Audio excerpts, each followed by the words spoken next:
You know, we walked in to meet Karl and Kathy, and it was just so sweet because the moment we walked in, they wanted to sit down and have pizza with us. They wanted to share a moment, break bread together. And look, we didn't even know these two, but 5 minutes and I felt like we were a part of their family. So being able to sit down with them and their hospitality was something that was really special.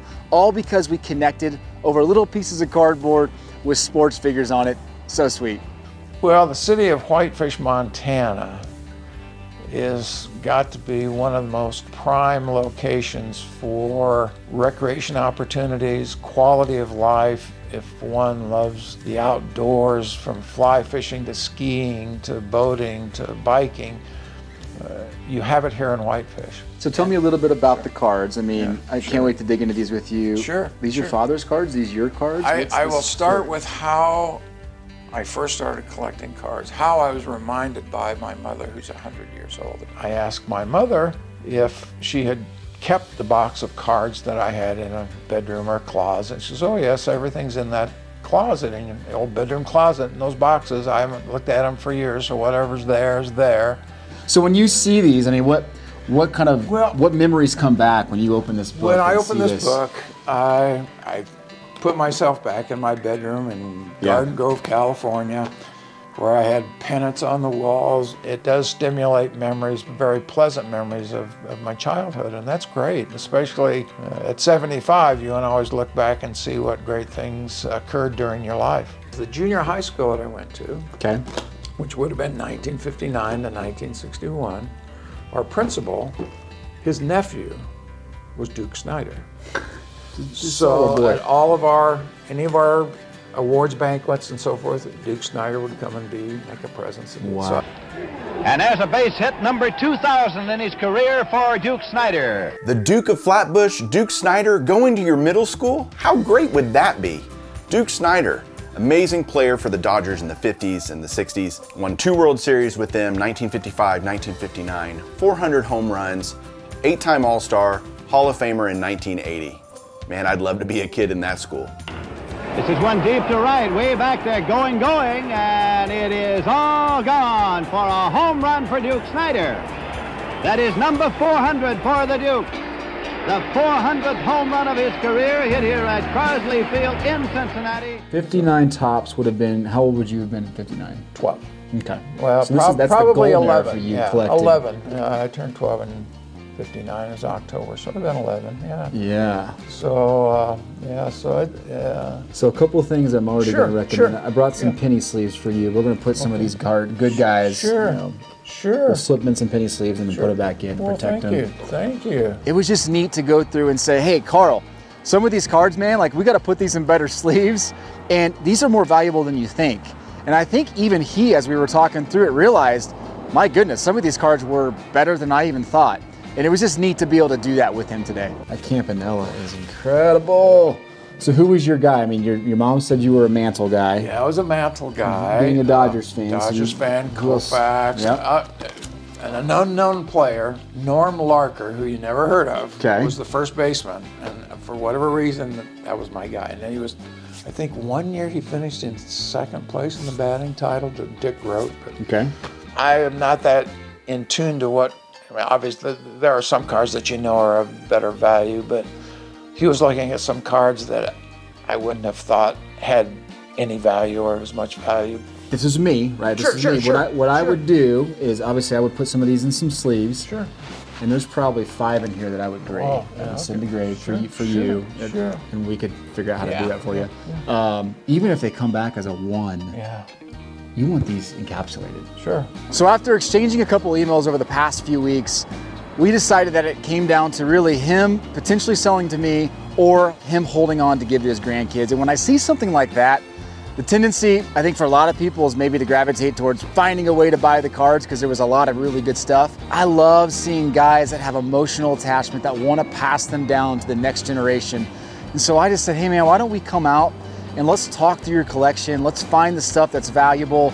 Let's identify the things that maybe you should take a little bit better care of. And let's find a way to pass these down to your grandkids. I love the art, right? Even then you're like, that's a great drawing. No, it's fantastic. It does, but The cards are cards, but as you say, when you look at them, where does your mind go?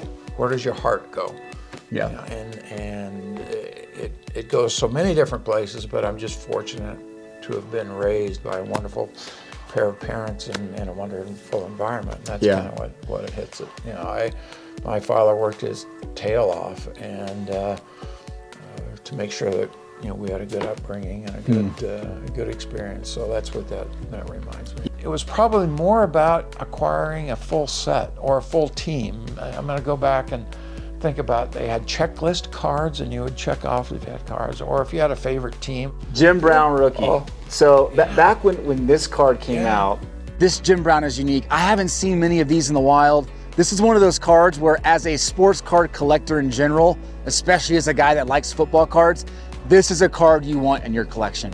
So back when this card came out, was it iconic? Was it iconic? I don't think so. I don't recall anything being outrageous. And again, in 58, this notion of collections and cards for value really didn't exist. If you had a duplicate, you'd trade it. And so the value, the monetary value, was non-existent. So it was all emotional. Hearing Karl tell stories about his past, his childhood, connecting the sports memories with the sports cards is really what it's all about to me.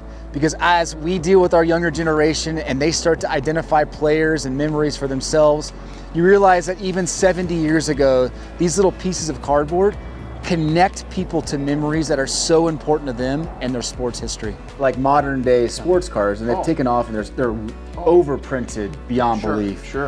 But there is a small portion of kids who still grab cards, look at the stats, and they want to watch the players and participate in their success. But for the most part, it's, I want to buy it because it might go up in value. And the parallel is you didn't think that way when you were a kid. Literally as an investment. You sit down with your grandkids one day and you're passing these on to them. What's the couple things you tell them about the cards? What do you want them to think about when they? I have sat down with Ben, who's now 15 years old, and just diehard Cleveland Browns and Cleveland Guardians fan.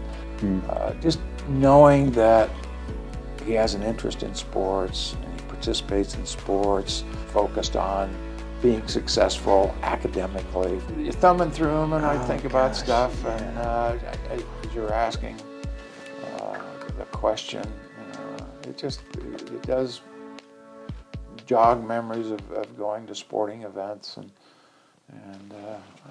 that. Rather, the card is just merely the vehicle that transports me to that place. Yeah. He took as much enjoyment out of looking through those cards that I do when I look at them. I sense somebody who appreciates the nostalgia, if you will, of sports when it wasn't so much about money as it was about the enjoyment of playing and the enjoyment of watching. So even though he's a few years younger than I am, it's good to know that that's a shared thought and a shared value. Storing cards in these books. One, the inside cards are usually the ones that get damaged.